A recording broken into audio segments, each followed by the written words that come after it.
வீட்ல சொன்னப்ப என்ன சொன்னாங்க?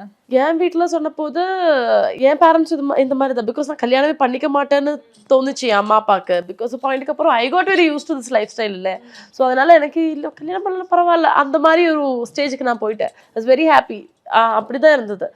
பின்ன அதுக்கப்புறம் ஒரு கம்பேனியன் வேணும்னு எனக்கு எப்போவுமே இருந்துச்சு. ஒரு கம்பேனியன் இருந்தால் நல்லா இருக்கும் அப்படின்னு தோணுச்சு. ஸோ நான் ஒருத்தரை கண்டுபிடிச்ச போது my parents were very sure. அப்படியெல்லாம் ஈஸியா என் பொண்ணு போய் அந்த மாதிரி ஆளு கிடையாது. நான் I am quite difficult proudly சொல்லலாம். நான் அவ்வளவு ஈஸி கிடையாது. அதனால எனக்கு ஒருத்தங்களை பிடிச்சிருக்குன்னா அதான். ஸோ எனக்கு ஒருத்தங்களை பிடிச்சிருக்குன்னா அதுல ஏதோ ஒண்ணு இருக்கு அப்படின்னு அவருக்கும் தோணி அப்பா அம்மாவுக்கு தோணுச்சு. பட் தேர் அப்ராட் இல்லையா. ஸோ எடுத்த உடனே அவங்களால பையனை பார்க்கறதுக்கோ பையன் எப்படி இருக்குன்னு தெரிஞ்சுக்கிறதுக்கோ வர முடியாது. ஸோ அதுக்கு பதிலாக என் அண்ணா அண்ணியா அனுப்பிச்சிட்டாங்க.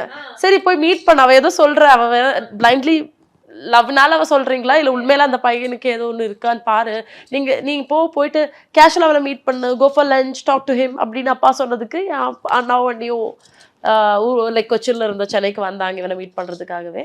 ஸோ அவனை மீட் பண்றத தாண்டி அவன் அதை விட அதிகமா வீட்டுக்கு கூட்டு வந்து ஆண்டியை மீட் பண்ண வச்சுட்டாங்க. சம்மர் வந்தாச்சு, எங்க கிட்ட விட்டுருங்க, நாங்க பாத்துக்கிறோம். GT Holidays, South India's #1 travel brand.